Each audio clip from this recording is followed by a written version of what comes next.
Hey guys, welcome to the 80-second C programming tutorial, and in this tutorial we're going to be rewriting our linear search algorithm so that it's generic. So the first thing that we really need to talk about is the prototype. Back in our integer linear search, we needed to pass through an array, the length of the array, and a key value to search for. So we need at least that much information for our generic linear search, but we will need more. So let's go back to our integer linear search code to see what more we'd need. The first thing that we do inside the loop of our integer linear search function is we do array at the index of I. Well, we know that in our generic linear search, this array right here won't be an integer pointer. It will actually be a generic pointer, so a void star. And what did we learn about void stars a few tutorials back? Well, we learned that void stars cannot be dereferenced. So that means that these square bracket operators will not work on void stars. So we're actually going to have to calculate the address manually. And in order to calculate the address manually, we're going to be needing the length of each element inside of the array in bytes. And don't worry, we'll talk a lot more about how we're going to actually calculate the address of the current element in the array later on. But for right now, just know that we're going to need the size of each element in bytes in order to do that. So we'll need all of this up here plus the size of each element in bytes, so the element size right there. After we access the element at the current index, we then compare that element with a key to see if it's the same. And to do the comparing, we use the equal operator. Well, we actually cannot do that in generics since we could be comparing two fractions or two integers. We don't know. We obviously cannot use the equal operator on fractions, so we're going to have the caller pass in their own function to do the comparing. We could do a mem compare, but that's not perfect because let's say that the caller passes in an array of fraction structs and their key is 1/2, but inside of their array they have a fraction that's 8/16. Well, you and I both know that 1/2 and 8/16 are equal, but mem compare doesn't. So that's why we're going to have the caller pass in their own compare function. So this is all that we're going to need in the prototype, 5 things. So our prototype is going to look something like this. It's pretty big. The first thing is just going to be the array, which is obviously going to have to be a void star since this is generics. And the second thing is the LM size, and I decided to make its type size t since that's just sort of the C convention. And then after that we have the len, which is just the length of the array. And then we have the key, and the key also has to be a void star since this is generics. We have no idea what type the key is. It could be an integer, it could be a character, it could be some sort of struct. We have no idea. And then lastly, we need our compare function, and our compare function has to look exactly like this. So it's going to return an integer. If it returns 0, that means that the two things being compared are equal. If it returns some non-zero number like -1 or a million, then we'll assume that they're not equal. And this function also has to take 2 void stars because again, this is generics. We have no idea what two things we're actually going to be comparing right here. So now that we understand the prototype, let's move on to the pseudocode for our function. And if you're not familiar with the term pseudocode, basically what it means is it just means fake code. So this code obviously won't compile or anything, but it's just to give you a rough idea of what our function is actually going to be doing. So obviously we just have all of our arguments right there, and I'm not going to rewrite all those, there's way too many. And right here we're just iterating through every single element inside of the array. We're then comparing the current element to the key. If it's 0, then we return the current index, indicating that we found the key. If we get through the entire array without finding the key, then we return -1. And right here, we calculate the address of the current element. And that's exactly what we're going to be talking about on the next slide. So this is what the array is going to look like. We have no idea what each one of these elements are, nor do we care, since the caller is going to be passing in the compare function. But let's talk about the information that we do have. We have the array, which is just a pointer that stores the address of the first element inside of the array, and we also have the element size, which is the size of each element in bytes. So to figure some more stuff out, let's just assume the value of some of these variables right here. So we're going to say that the array is 1000, meaning that our array starts at address 1000 in memory somehow, and we're going to say that each one of these elements are 2 bytes in size. They could be shorts or they could be structs that have 2 characters in them. We don't know and we don't care. And we're trying to find the address of the element at the index of 3. So we're trying to find the address of that element right there.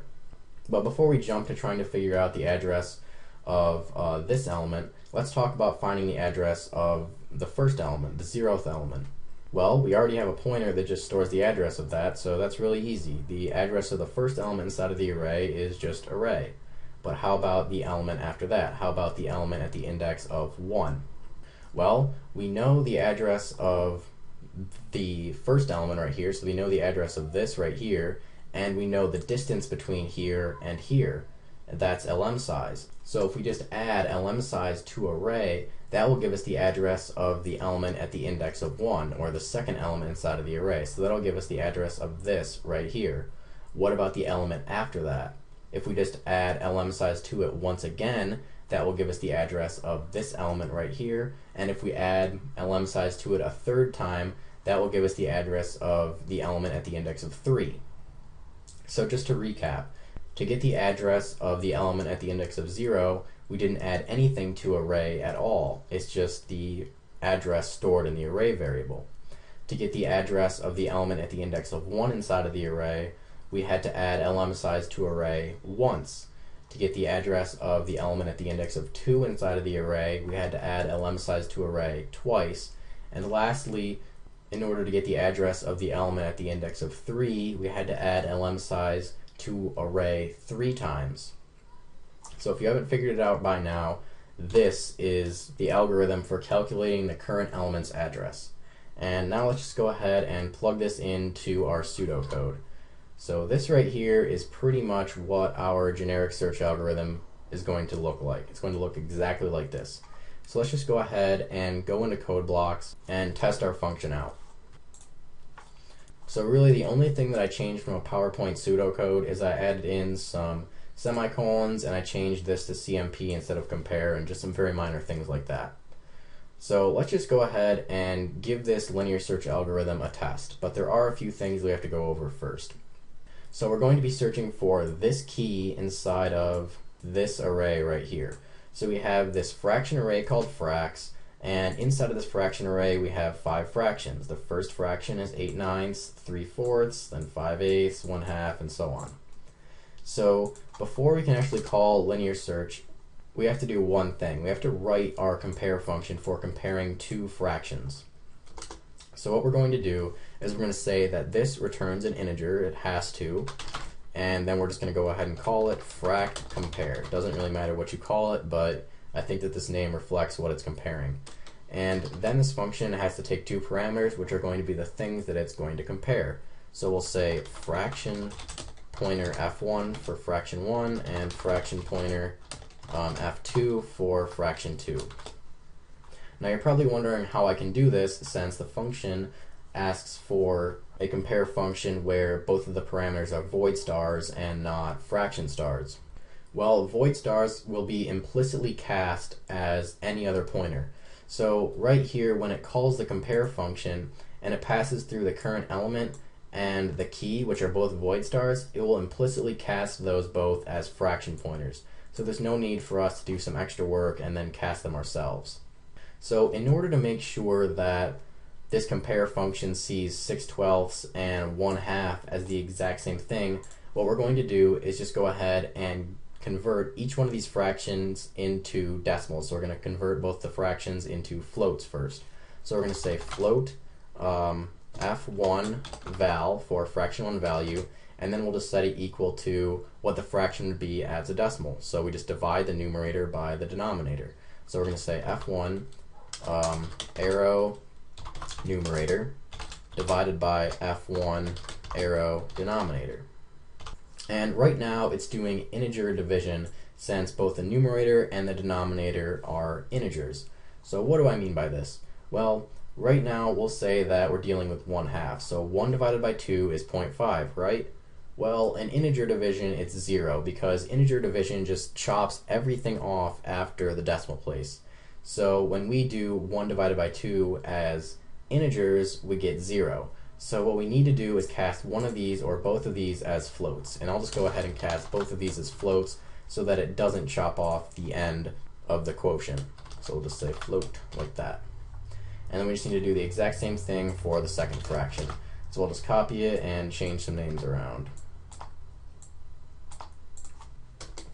Okay, so now if fraction 1's value and fraction 2's value are both the same, then that means both the fractions are equal. So we can return 0, indicating that both the fractions are equal. So we'll say if f1 val equals f2 val, then just return 0.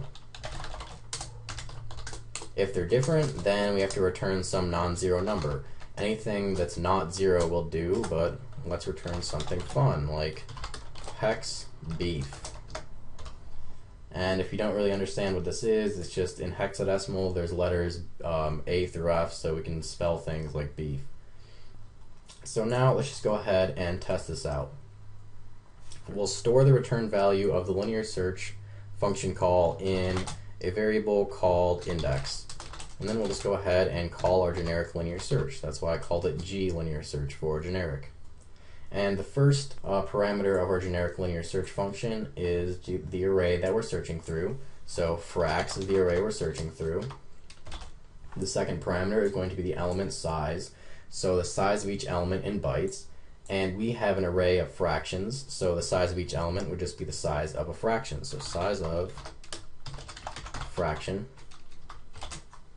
And then the next parameter is going to be the length. So the length of the array. There are 5 elements inside of our array, so I just put 5 right there. And then after the length, we just have the key, which is a void star, so we have to pass through the address of the key. So the address of the key. And then lastly, I just have to pass through our compare function. And our compare function that compares two fractions is just fract compare. So fract compare. Alright, and then after we call this function, let's just go ahead and print out onto the screen the index that it got. So mod I, since it returns an integer, and then we'll just go ahead and print out that integer that it returns.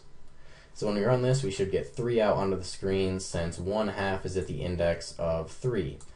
0, 1, 2, 3, and our key is 6/12, but 6/12 is equal to 1/2 according to our compare function. So when we run this, we should get 3. And we do.